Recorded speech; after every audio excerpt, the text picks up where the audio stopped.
یہ تو آپ کو پتا ہوگا کہ کئی رکشوں، ویگنوں، بسوں اور ٹرکوں والے اپنی گاڑیوں پر آگے یا پیچھے بڑے ہی دلچسپ فقرے یا شعر لکھواتے ہیں، جیسے تو لنگ جا ساڑی خیر ہے، جس نے ماں کو ستایا اس نے رکشہ چلایا، جلنے والے کا منہ کالا، وغیرہ وغیرہ۔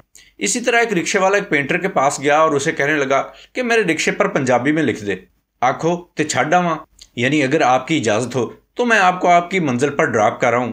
لیکن جب سے اس نے اپنے رکشے پر یہ والی عبارت لکھوائی تھی، اس کا کاروبار ٹھپ ہو کے رہ گیا تھا۔ اس کے آٹو پر بیٹھنا تو درکنار، جو کوئی بھی اس کے رکشہ کی طرف بڑھتا وہ ناک منہ چڑھاتا اور گزر جاتا۔ آٹو والا بڑا پریشان تھا کہ یہ کیا ماجرا ہے۔ کئی دن اسی عجیب سچویشن میں گزر گئے۔ اس نے اپنے ایک میکینک دوست کو اپنی پریشانی بتائی تو اس نے اسے مشورہ دیا کہ کوئی اللہ توبہ کروا کے دیکھو، ہو سکتا ہے تمہارے رکشے کو نظر لگ گئی ہو۔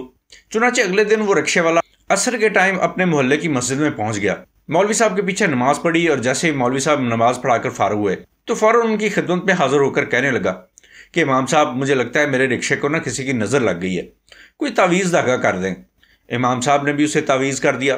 جب وہ اس تعویذ کو اپنے رکشہ پر باندھ رہا تھا تو حاجی رفیق صاحب بھی مسجد سے نماز پڑھ کر نکل رہے تھے۔ پاس سے گزرتے ہوئے انہوں نے پوچھا، جیلے کی حال ہے تیرا؟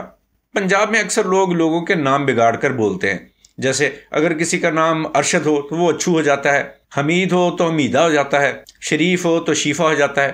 اسی طرح اس رکشے والے کا نام جمیل تھا تو اس لیے سارے اس کو جیلا جیلا کہتے تھے۔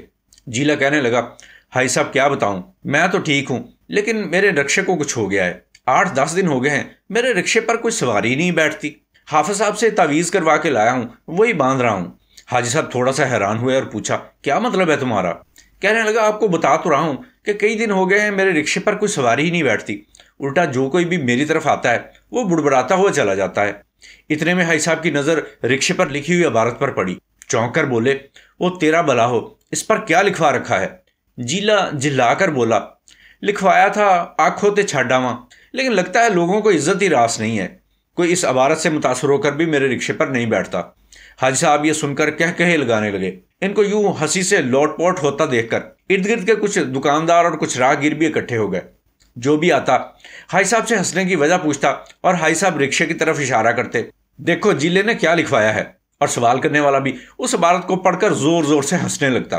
جیلا پہلے اس صورتحال پر حیران ہوا اور اب باقاعدہ پریشان تھا۔ چند منٹ تک یہ تماشا یوں ہی چلتا رہا۔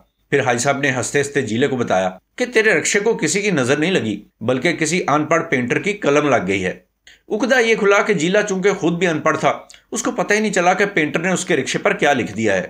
اس پینٹر نے آنکھوں تے چھاڈا وہاں فکرے کو کچھ اس انداز میں لکھا تھا کہ کاف واو کو اس نے الف مدہ آ سے دور کر کے تے کے ساتھ ملا دیا تھا، اور عبارت کچھ یوں بن گئی تھی، آنکھ ہوتے چھڈ آواں۔